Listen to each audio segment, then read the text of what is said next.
I am, in the meantime, very happy as the Managing Director for IRCNL to welcome you because of the importance of the day. We are the 7th of March, one day before the 8th of March, which is the day of Women's Day. And I would like to take the advantage to say to all the ladies, girls, and myself, sorry to be so feminist, but that we have at least one day per year to celebrate. And I'm happy that we celebrate it today with you. Thank you. And I will give the floor to Dr. Kisha Singh, which is I will briefly introduce Dr. Kisha Singh. Dr. Kisha Singh held a PhD in international law in 1977 from the University of Paris, Sorbonne. Fluent in English and French, that means you can also ask him a question in French. He has long-standing professional experience in the field of the right to education as a result of the work accomplished by him over the years at UNESCO, including collaboration with the United Nations Human Rights Treaty bodies. He has provided technical assistance to several countries for developing, modernizing national legislation as part of the EFA process, thus strengthening the foundation of the right to education national legal system. Dr. Singh is the United Special Rapporteur on the right to education since August 2010. And remain engaged in informal consultation with state representatives, international organizations, and non-governmental organizations. He has participated in a number of high-level public events and meetings concerning the right to education. His first report to the Human Rights Council, presented in June 2011, addressed the issues in equality of opportunity in education. He presented in October 2011 to the United Nations Assembly his interim report on financing of basic education, along with an update on right to education in an emergency situation. His second thematic report to the Human Rights Council, presented in June 2012, is devoted to nominative action on equality education. In his report to the United Nations General Assembly in 2012, he examined technical and vocational education from a right to education perspective. His thematic report, presented to the Human Rights Council in May 2013, is entitled Judiciability of the Right to Education. In October 2013, he presented his report on the right to education on post-2050 development planning to the UN General Assembly. Dr. Singh has contributed to the development of the right to education in its various dimensions and promoted its better understanding as an internationally recognized right.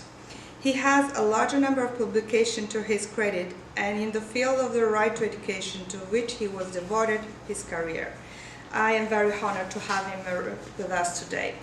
The floor is yours, Dr. Singh. Thank you very much for coming.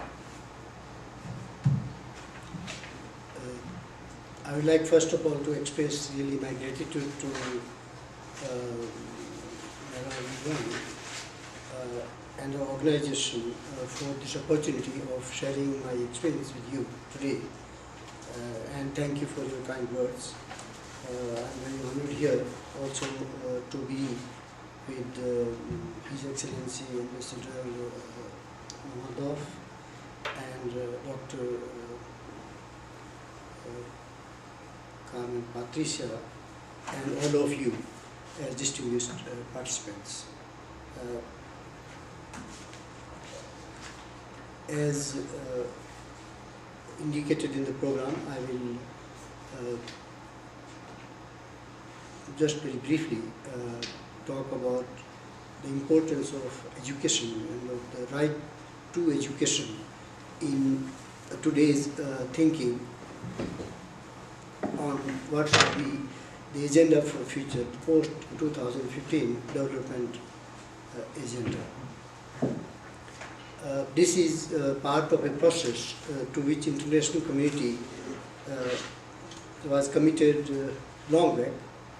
First in 1990, when the Education for All EFA, a global movement, was launched in Thailand. with the collective commitment by all international, by the international community, all international groups participating in this movement, to achieve before 2000 universal primary education and to satisfy the basic learning needs of every person, all boys and girls. And then in 2000 there was a global assessment taken of the limitations on achieving these objectives and of course the remaining challenges. And in that spirit, at the World Education Forum in 2000 in Senegal, there was a Dakar Framework for Action which was adopted to continue the process with determining 6 goals of EFA: education, universal primary education, gender parity, quality education, literacy, so on and so forth. And this process was at the same time strengthened in a way, or drew strength in United Nations political context at the time when the Millennium Declaration was made in September 2000. And that Millennium Declaration established the development goals of the whole international community, including education, same as in Dhaka, universal primary education and gender parity, which are known as Millennium Goal number 2 and 3.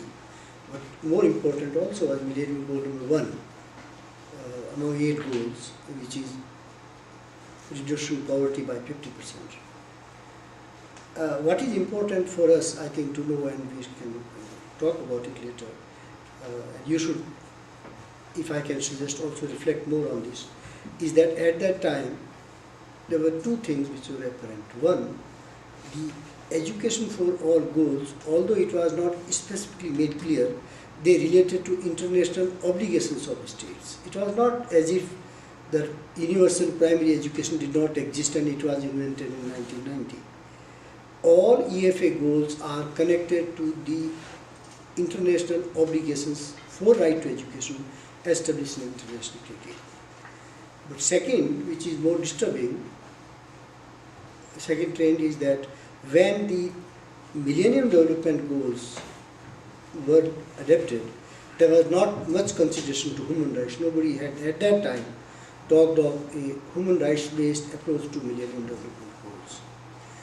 And because the focus on EFA was not on the right to education, the progress made was not very satisfying.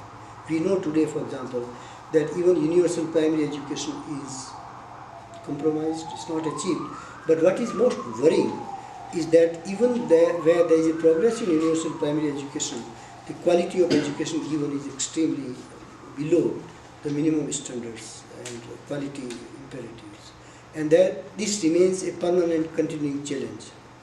Similarly, even gender parity is not universally achieved, and for historical reasons, women who have been victims of injustice, social discrimination, cultural discrimination still lag behind in progress as compared to men. So, what I think has been done recently and is being done is to try to take into consideration the experience that is gained in the pursuit of EFA and MGD.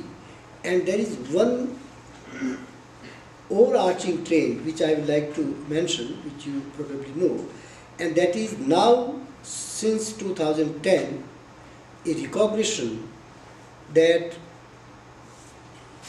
one way and the best way to promote realization of MGDs is the Millennium Development Goals is to emphasize the importance of education.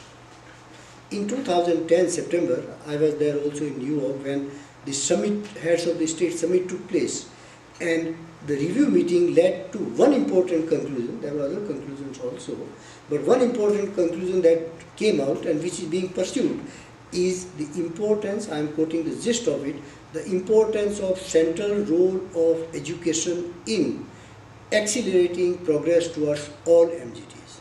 So that it is now recognized that education should be given much more importance than before in any development thinking, that education is of course key to human development, to preparing citizens for democratic life, for preparing children for responsibility of future, for intercultural harmony, fostering respect for different cultures and richness of cultural diversity, and number of other objectives of sustainable development.